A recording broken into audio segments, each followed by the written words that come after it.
네, 안녕하세요, 여러분. 여러분의 공기업 취업 성공을 책임지고 있는 강사 박규현입니다. 여러분 반갑습니다. 요즘 코로나 때문에 갑자기 또 코로나가 기승을 부리면서 여러분들 굉장히 많이 힘드셨죠? 이렇게 힘든 상황에서 한국철도공사 하반기 채용이 계획대로 진행되고 있습니다. 물론 이 코로나가 더 심각해지면 필기시험 연기될 가능성도 일부 좀 있을 수 있겠지만 정부에서 워낙 청년 실업난이 심각하다는 문제점을 잘 알고 있기 때문에 아마 계획대로 잘 진행이 될 수 있을 것 같습니다.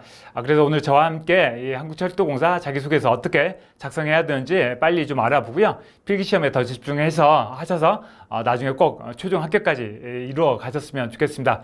자, 준비되셨죠? 들어가시죠. 자, 오늘 강의 이제 본론이죠. 항목별 자기소개 어떻게 작성할지에 대해서 말씀드리도록 하겠습니다. 우선 각 항목별로 4개 항목이고요. 그 다음에 작성 분량은 800바이트까지입니다. 이 800바이트 생각해 보시면 굉장히 짧습니다. 작성하시다 보면 금세 800바이트 넘어가거든요.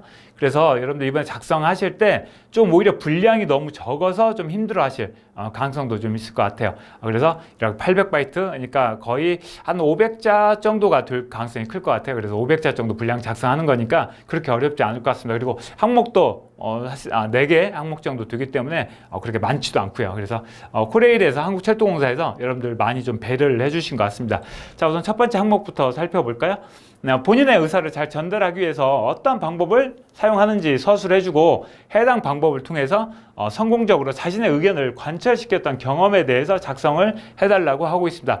여러분들이 뭔가 의사소통을 할 때 여러분들이 갖고 있는 어떤 방법들이 있죠. 노하우 같은 것들이 있죠. 자, 그걸 가지고 다른 사람을 잘 설득했던 경험을 써달라라고 이야기하고 있습니다. 자, 두 번째 항목은요. 팀을 이루어서 어떤 일이나 과제를 수행할 때 여러분들께서 주로 담당하는 역할은 무엇인지를 좀 써주고 그 다음에 여러분들이 그렇게 소극적으로 그런 과정에서 소극적으로 소극적으로 일을 하는 동료, 그러니까 소극적으로 잘 참여하지 않는 동료가 있죠. 그런 사람을 잘 참여시키기 위해서 적극적으로 참여시키기 위해서 여러분들께서 어떻게 하셨는지 여러분의 노하우는 무엇인지를 이야기해 주시면 됩니다. 그 다음 이제 세 번째 항목은요. 고객 서비스 만족을 위해서 가장 중요한 역량은 무엇이고 이것을 먼저 서술을 해주시고요. 그걸 가지고 이 해당 역량을 갖추기 위해서 노력했던 경험을 써주시거나 또는 그런 해당 역량을 발휘해서 고객 만족을 했던 경험을 써주신다. 이렇게 생각하시면 될 것 같습니다.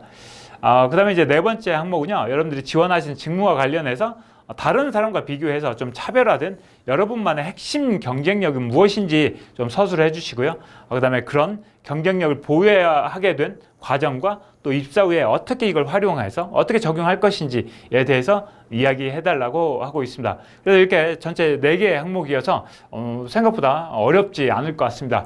자, 우선 하나씩 살펴볼까요? 첫 번째 항목입니다.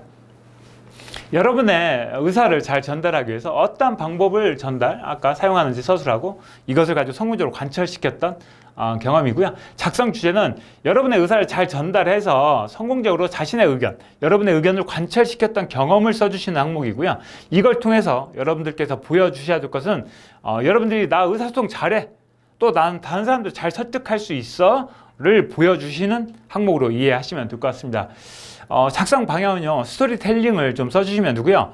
이번 한국철도공사의 자기소개서 항목에 보시면 여기 핵심이라고 제가 표시를 해놨는데 이 먼저 2가지씩 자기소개서 아시죠?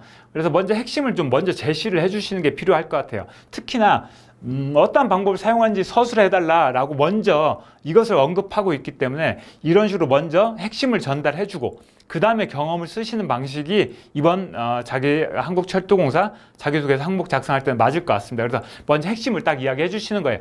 여러분만의 의사소통 방법, 의사전달 방법 을 이야기해 주시는 거예요. 그런데 이런 의사 전달 방법이 여러 가지가 있을 수 있겠죠. 예를 들면 논리적으로 이야기하는 방법도 있고 객관적인 근거를 가지고 이야기할 수도 있고 또 인간적으로 좀 도움을 부탁하는 방법도 있고 아니면 상대방이 이야기에 맞장구를 쳐주고 또 경청해주고 또 공감해주는 방법도 있을 수 있겠죠.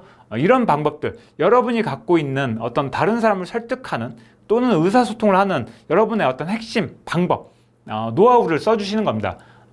이걸 써주시고 그 다음에 이것을 이제 가장 잘 발휘했던 경험을 이야기해 주셔야죠.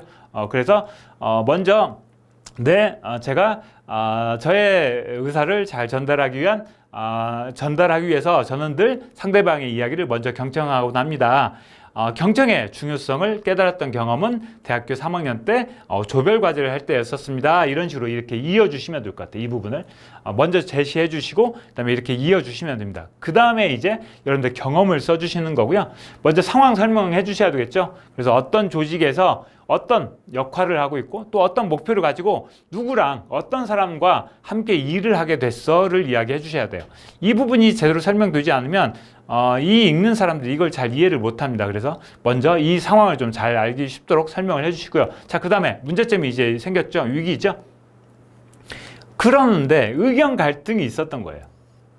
또 상대방의 어떤 고집이 있는 거예요. 또 설득하는데 어려움이 있는 겁니다. 그러다 보니까 조별과제가 지연되거나 이런 문제점들이 있겠죠. 그래서 이런 설득의 어려움과 이런 문제점들을 써주시는 겁니다. 그 다음에 이후에 자, 세 번째 행동이죠. 여러분들이 앞서 말씀하셨던 이 의사전달 방법 있죠. 이 의사전달 방법을 어떻게 활용했는지를 이야기해 주시는 거예요. 그리고 또한 설득을 하기 위해서 내가 얼마나 적극적으로 노력했는지, 그리고 내가 인간적으로 어떻게 접근을 했는지, 이런 부분들을 가지고 여러분들께서 다른 사람을 설득하기 위해서, 여러분의 의견을 관철하기 위해서 어떻게 하셨는지를 이야기해 주시는 겁니다. 그 다음에 마지막 결과가 나와야 되겠죠. 그랬더니 상대방이 의견을 받아들여 줬겠죠. 의견을 관철시켰고 결국 그 동료와 함께 협업을 잘할 수 있었고 결국 우리 조직의 목표를 달성할 수 있었어. 이런 식으로 성과를 써주시면 될 것 같습니다. 작성 소재는요. 아무래도 저는 물론 이게 대부분 어떤 의사를 관철하고 뭐 설득하고 이런 것들 하면 대부분 이제 어떤 동료를 이렇게 쓰는 경우가 일반적입니다. 하지만 저는 고객을 응대했던 경험을 쓰는 것도 나쁘지 않을 것 같아요. 그래서 고객이나 민원을 응대했던 경험, 또는 여러분들께서 많이 쓰시는 조별 과제를 했던 경험, 또는 직장 생활에 인턴으로 근무하면서 팀 내 동료와의 어떤 갈등을 해결했던 경험, 이런 것들을 가지고 써주시면 될 것 같습니다. 좀 차관점은요, 여러분들의 어떤 의사 전달 방법이 명확하게 제시가 돼야 돼요. 그러니까 둥그름 잡는 뭐 경청하고 뭐 소통하고 이런 이야기 쓰시면 이게 잘 이해가 안 되는 겁니다. 그래서 여러분들께서 어떻게 경청하는지 정확히 써주시고, 여러분이 어떻게 소통하는지 정확히 써주셔야 되는 거예요.